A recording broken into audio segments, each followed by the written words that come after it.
Good evening, all of you.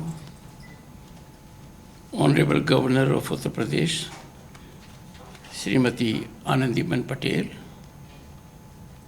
Honorable Speaker of Uttar Pradesh Assembly, Shri Satish Mahana, Honorable Minister, Shri Rakesh Sachan, Shri Ramesh Avasthi, Member Parliament Lok Sabha, Professor Maninder Agarwal, Director IIT Kanpur. We have amongst us an alumnus of IIT Kanpur, 1987 batch IS officer, Shri Sunil Gupta. I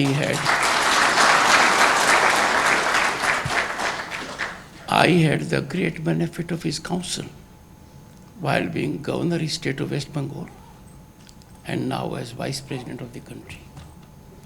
And I therefore can vouchsafe that this institute creates and fully enables a person to exploit genius for larger public good. Shri Gupta has contributed hugely in transformative changes that we have brought about in our system. Distinguished faculty, members of the staff, officials, if there are proud parents here, my salutations to them, and IITians. For me, it's a learning exercise. First of all, best wishes to all of you for ongoing recruitment drive. I know you will be contributing, but beneficiaries should be delighted to have such a human resource for selection and to be at their disposal.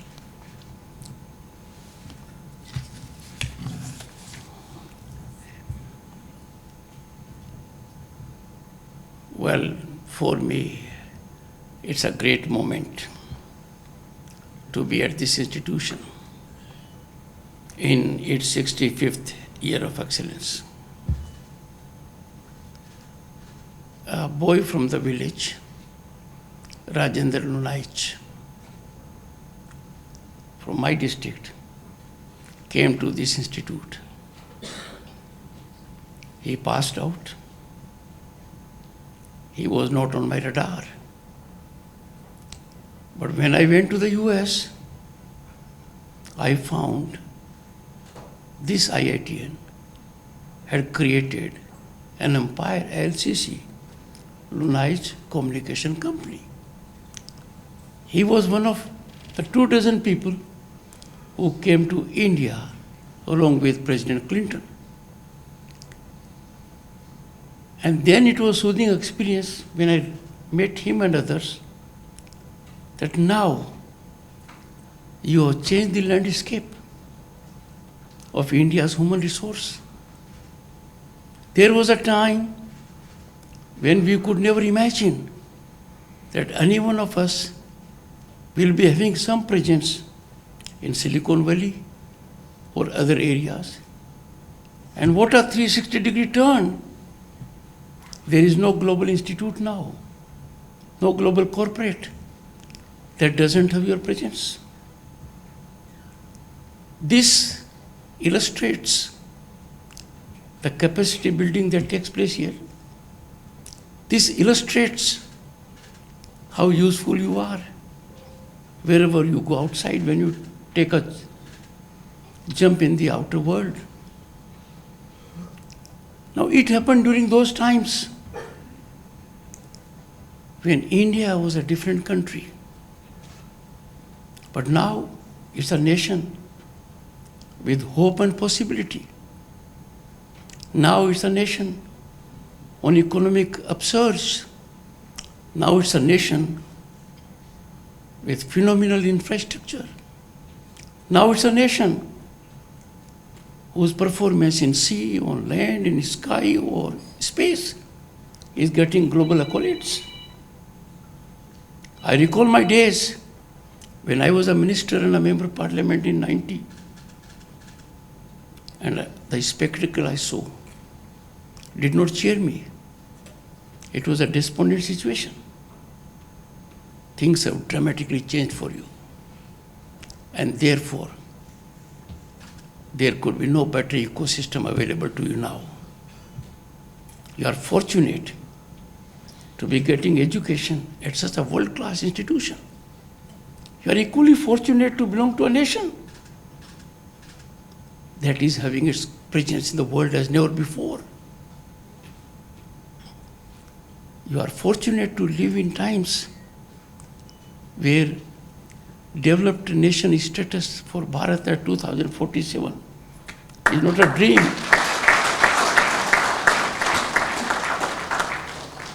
But a destination to be achieved. And with you brilliant minds, boys and girls, it can come sooner. And why not? When I look back, our journey from fragile 5 to big 5 economies, to be one amongst big 3 in next 2 years, ahead of Japan and Germany. But with you, I wish to talk something very different. The challenge before you is very different. You have to be alive of the challenge. To be a developed nation, the expression has not been defined. But you can find contours of development, and that would require 8-fold increase in per capita income of citizens of this country. It's a daunting challenge.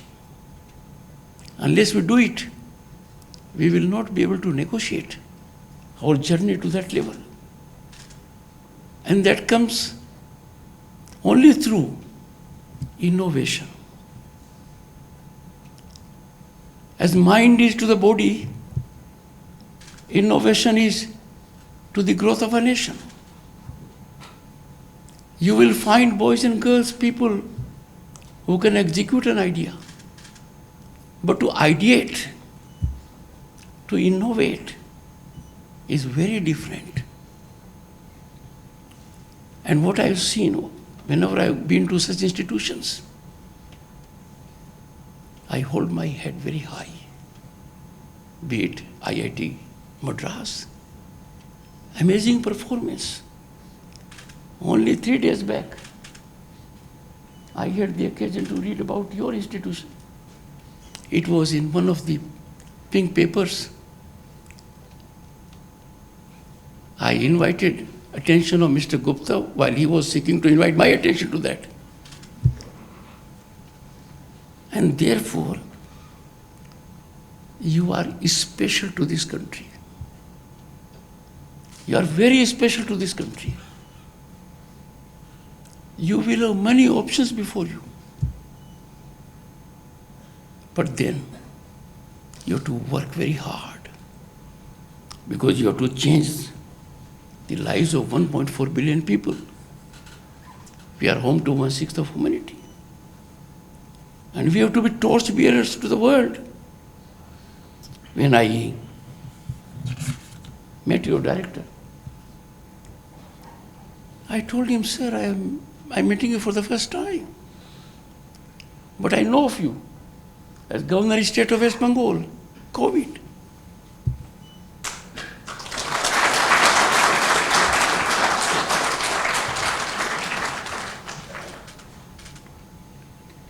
The transformation that has taken place in our country, by and large, it owes to alumni of these institutions. Historical evidence is before us that no nation has achieved greatness without leading technological revolutions. For Pax India to become a reality, India must similarly pioneer technological advancements. And where will it happen? Just tell me, your institute has presence, campuses in Abu Dhabi and Zanzibar. On what account? On account of the faculty, on account of the curriculum. I wouldn't name the person. One of the foreign dignitaries who called on me was so persuasive that I am very keen to have a campus of an IIT in my country. I could not believe myself. And she made it a point to emphasize repeatedly, which means we have come of age. Gone are the times when we used to look for the West, W-E-S-T, because even now when we look for the West, we convert it into wealth. That's a big change that has taken place. The past decade, and I should not be mistaken for political reasons. No. I am before discerning audience. I will have to strive very hard to come to your intellectual level. You therefore will take my observation right spirit. In the past decade, Bharat has witnessed remarkable transformation in innovation. The landscape has been thoroughly revolutionized for the better. Our patent filings have more than doubled. Now it may be statistics to some, but you know the import of it. I have very often focused at institutions that research should not be for the sake of research. A research paper is just not for academic applauding. A research paper must have at the base of it something that is transformative for the public at large. Patent filings, 42,763 in 2014-15, now 92,000 in 2023-24. And in the process, we are global sixth. We cannot be satisfied with this. We have to be at peak. And for that, the ecosystem, affirmative policies, initiatives have made work culture for you more soothing. We have the third largest startup ecosystem, as indicated, 150,000 startups. But what is more remarkable is 118 unicorns valued at $354 billion US. This institute, IIT Kanpur, has alone produced 16 unicorn founders. 16 have emanated from your campus, which means you can take a jump and create. Let me indicate something different also. There was a time when corporate world was dominated by pedigree, family corporates. I am so happy to note that in last decade, corporate world is being dominated by innovation. Suddenly you find someone young, not formally dressed, in smart casuals, carrying a label of IIT, and being a big one.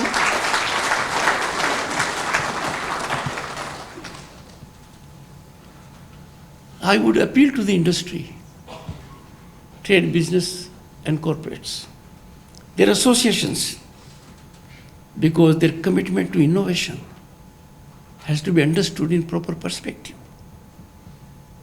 They are investing in their present, in their future. They have to realize it. I looked around at a global level.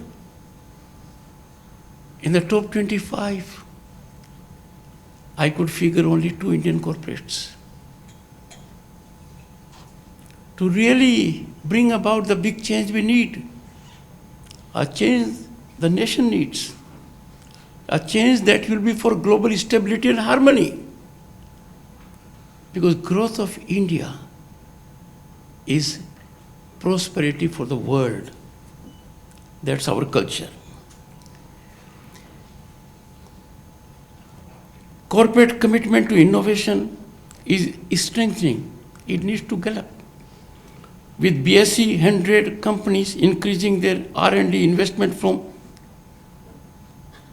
now, it takes me a lot of courage to read it. From 0.89% to 1.32% of revenue in past 5 years. This needs a geometric jump. This needs a quantum jump.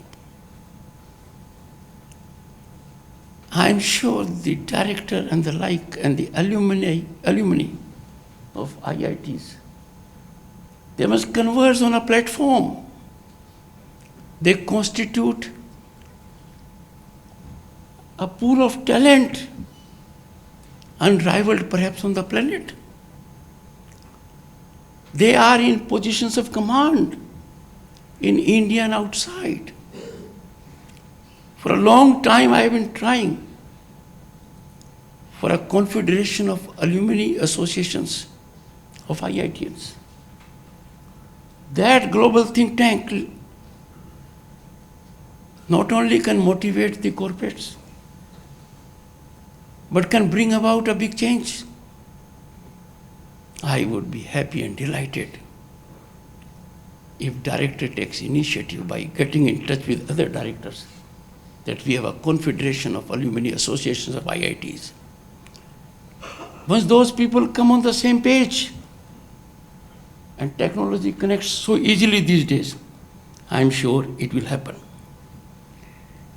Institutional support through incubation centers has flourished, with IIT Kanpur's earlier supporting 250 startups worth $1 billion, including over 100 women-led ventures. The latter part is very impactful. When I came here, I saw not many girl students. But whatever presence is there, you are more than the majority.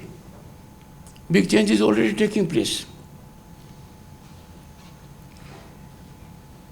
Honorable Governor has focused on affirmative policies of the government. Atal Innovation Mission, Startup India, Make in India. But this is bearing fruits now. Just take a small thing, mobile. When there was invasion, I would say in a sense, of mobiles, we had 2 manufacturers. Now more than 3 digits. We make in India, for India, and for the world. And the best of them. This is happening by and large in every field. Looking ahead, innovation must embody 4S. And these principles are fundamental. Smart, solution-oriented, scalable, and sustainable. And these words mean a lot. Sustainable, I say, for a simple reason. Our planet is really being threatened, and we don't have another planet to cohabit. So development has to be sustainable. Smart innovation, like the revolutionary smartphone or India's UPI system, should be simple, adaptable, and transformational. It's a moment of great pride for me when I look at this adaptability. Indian farmer today, 100 million of them receive direct funds in their accounts. That the government does is different. Look at the recipient, nobody expected. That deep technological penetration has brought about what? No leakage of funds, no middleman, no corrupt elements, transparency and accountability, and more importantly, expedition, fastest. Solution-oriented innovation requires understanding real-world problems across sectors from agriculture to healthcare. This demands, my young friends, is stepping out of comfort zones and engaging with diverse stakeholders across India. I will focus on this because I have come to make a fervent appeal to IIT Kanpur. I would greatly appreciate if IIT Kanpur can take welfare of the farmer in mission mode. Some of the problems are so obvious. Prairie burning. Please scratch your minds, find a solution. Our farmer today is virtually stressed because farmer has not tasted benefit of innovation. Most of you must, or many of you must be coming from farming families. There is agricultural produce and the farmer sells it, end of it. Why farmer should not add value to his product? Why farmer should not market it? Just imagine the volume of fiscal dimension of industry that adds value to farm produce. I have seen many IITians getting into that area. But those who can do it easily, the produce is in their village, in their farm. Please focus on it. With 70% of India living in villages and small towns, increasing digital connectivity through initiatives like BharatNet reaching 80% of Gram Panchayats, the opportunity for scalable solutions is immense. I was surprised when I went to my village. In every village you'll find there is a center. That center helps you. But I was so surprised. If you talk an elderly man कि मुझे passport लेना है तो कहेंगे राम सिंह के बच्चे के पास चले जाओ, वो कर देगा। गांव के अंदर ही मुझे बस की टिकट खरीदनी है, रेल की खरीदनी है, हवाई जहाज की खरीदनी है, वो कर देगा। मुझे आधार कार्ड में थोड़ा चेंज करना है या बिजली का बिल देना है, सब कर देगा। Boys and girls, you will be surprised. बिजली का बिल पे करने के लिए पहले छुट्टी लेते थे क्योंकि लाइन लंबी होती थी, लाइन ही खत्म हो गई because of innovation.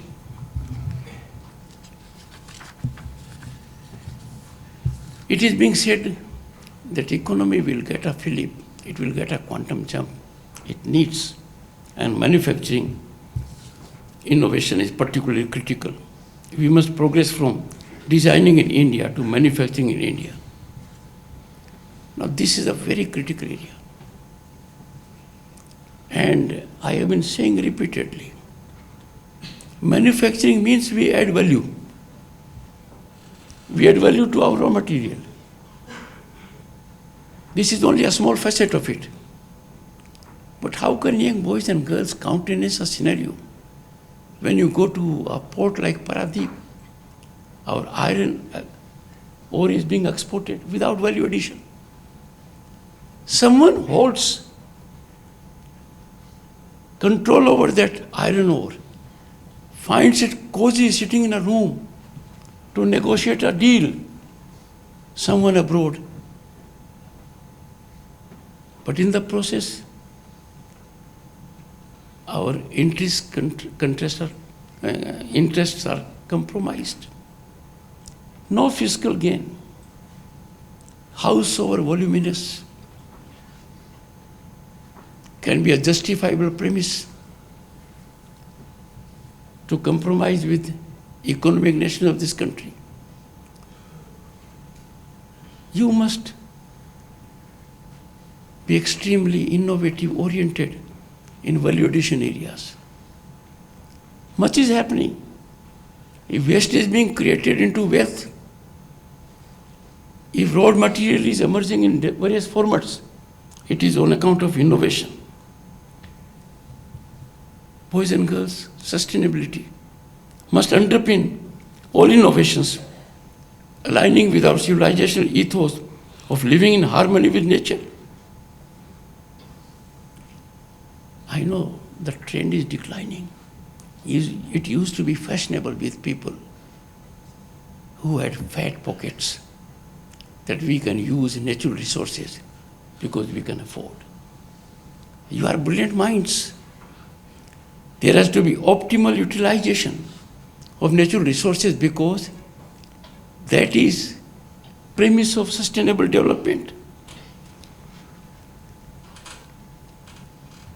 If we are in harmony with nature, we have to work in a manner because evolution of such an ecosystem will create opportunities in renewable energy, sustainable goods, organic farming, and agroforestry.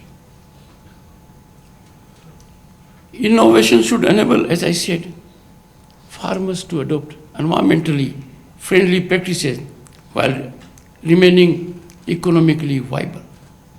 As a matter of fact, the dream, the object, is no longer a dream, it's our destination. To be a developed nation by 2047, we need to focus more seriously on welfare of the farmer. You must make it a point how to improve the farm economy with size of the land dwindling. Government has many schemes, hand-holding schemes, cooperatives that finds place in our constitution now. It's doing all it can, but the innovation has to emanate from you. Once that innovation is there, execution will follow. India's path for a developed nation status by 2047 is inevitable. Given our demographic dividend, envy of the world, our demographic dividend is envy of the world. Natural resources, talent pool, and supportive policies, affirmative policies. We didn't have that facility as you have. There is an ecosystem in place today which will handhold you. The moment you take a leap for the outer world, you will find if you have a startup, in the top corporates will invest. You must have read in newspapers. They are quick to get into it. You would have seen how people have become billionaires coming from your institutions because they created a tech giant out of innovation. And therefore, we have to work in that direction. Innovation is a catalyst in this journey. Someone has very wisely said, the future belongs to those who prepare for it today. We must dream of a prosperous India while laying the foundation through purposive innovation.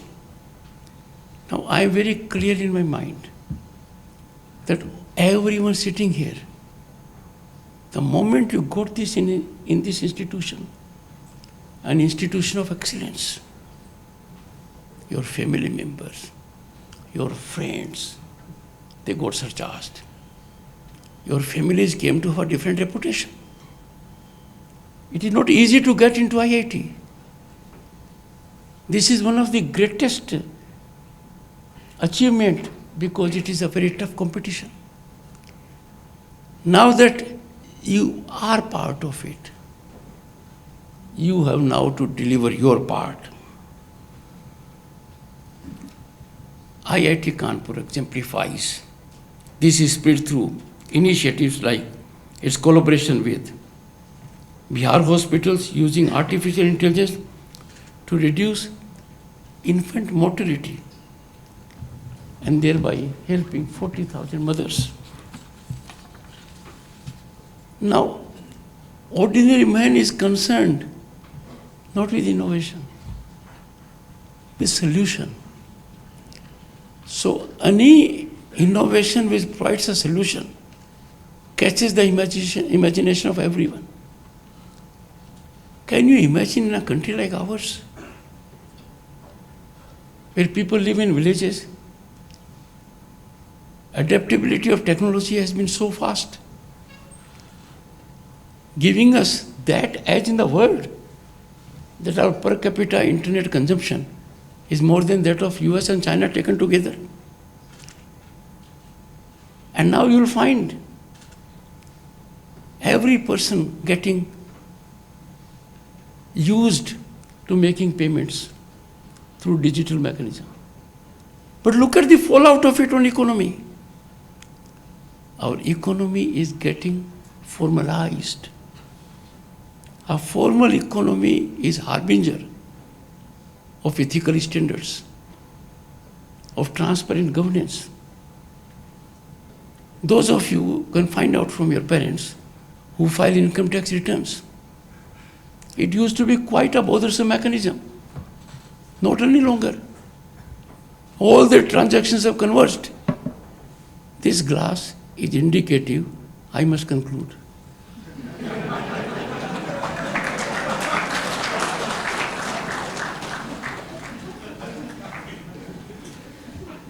But I am hard nut to crack. Where will I get so receptive audience, discerning audience? As a matter of fact, I am speaking to you, not to guide you, not to educate you, not to tell you your opportunity basket is ballooning while look for government job. I am talking to you because there is no substitute. You are very special. You alone can be transformative in that area.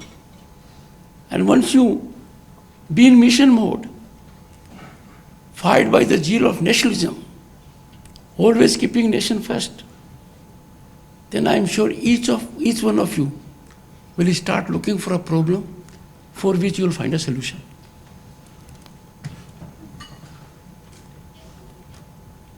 Such solution-oriented innovations demonstrate, and this is a ground reality, how technology can address critical social challenges while scaling impact. The convergence of physical and digital infrastructure across India creates unprecedented opportunities for market linkages. It's a revolutionary change. Hire a cab, order food, order clothes. Look at what changes have come to take place. Even COVID has started a new culture, work from home. Means we learn fast. That's our strong DNA. I would urge innovators, that's you boys and girls, you must leverage these foundations to connect local products with global markets, like bringing Kanpur's leather product to international destinations. Let me tell you something. I was invited by the Honorable Chief Minister Yogi Adityanath to inaugurate an expo where products from 75 districts were displayed at Noida. It was a huge show. I couldn't believe my eyes when I was negotiating distance in that cart. Left and right, left and right. I'm used to left and right by virtue of being chairman Rajya Sabha, because on the right is the government, on the left is the opposition. But there I was doing only to see one district, one product. Enormous challenges. Then suddenly, 2 days thereafter, I had a gentleman who came from Moradabad to me. Obviously, he brought a statue. Perhaps he knew my caste a little more seriously, so brought a statue of Hanumanji. We believe in that. I just asked him, without a purpose, how much you market abroad? He said 10,000 crores. 10,000 crores. Now he is doing it through conventional means. You will be able to design a mechanism which will create tsunami in a positive sense in the entire world. The nation's progress depends on your ability to forge innovation that addresses real challenges while driving economic growth. When I complimented one of your alumni, Mr. Gupta rightly found that the Vice President of India understands machine learning by two words, machine and learning. And blockchain also the same way. And his understanding of disruptive technologies was very different. So we had 3-hour session from experts. We requested Government of India that the Vice President needs to be informed or educated about disruptive technologies. For those 3 hours, those who made presentation were boys and girls like you, your age. All were from your gender, ma'am, your gender. And so passionate. I learned machine learning, oh my God, it can deal with security issues. It can blunt a narrative which is anti-national. Because we have some people in the country who are recipe for chaos in the country. Their object is to taint, tarnish and diminish our institutions. How do we deal with them? We try to counsel them, you see, in the theatre in which I am there. But then if there is wrong narrative, it can jeopardize our security. Then blockchain, artificial intelligence, Internet of Things. And you'll be surprised to learn. When we train people for interns in Rajya Sabha so that they can handhold MPs, we have devised a particular session for these technologies.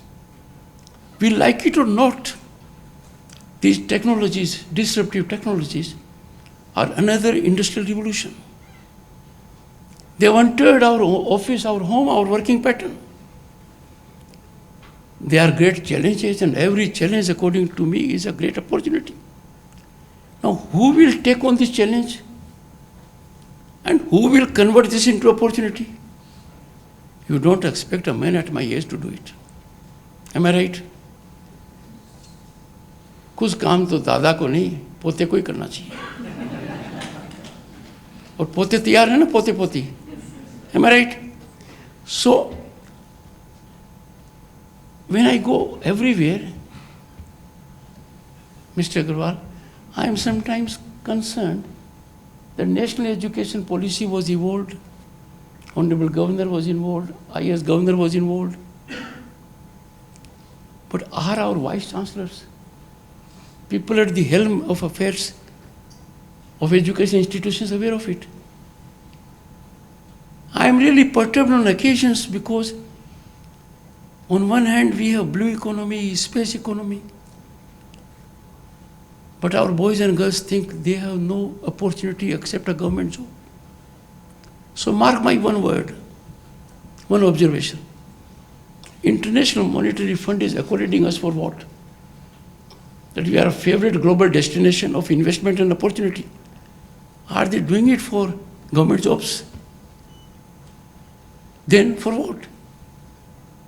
I leave with you this thought.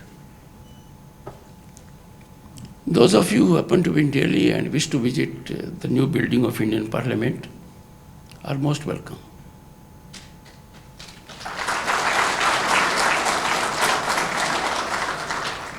But please structure it also. My office will be in touch with the private secretary of the director, and I would be happy to receive you. And if in town, I would interact with you. You will find it not only encouraging, but you will come to know that you have a lot to contribute for the welfare of this great nation. My best wishes to you. Please never have fear of failure. No tension. I live with one thought which I faced. I happened to be quite a brilliant student. My brilliance was limited to my mark sheet. Not more than that. And I feared that the sky will fall if I come number 2 in the class. When I used to interact with a professor, those were the times when we didn't have Amul, we had Polson. So my classmates would say, Polson, Polson, Polson. The teacher ko Polson kar raha hai. Then I learned much later in life that if I had not come at number 1 all the time, nothing would have happened. The gain would have been mine. I would have had some playtime, some interaction with friends. The bond would have been stronger. It is getting stronger now also, I'm doing it. But even with everything at your command, you can't create this second. This second is gone and gone forever. No effort can retrieve it. So please have no tension, no stress. You are in very fortunate times. The atmosphere is full of hope and possibility. And government policies are so many that finance is never going to be a hurdle for you. And the moment there's a brilliant idea, don't put it in your parking place. That's your mind. Experiment it. And you will be contributing to the welfare of this country. Thank you so much. I'm grateful for your time.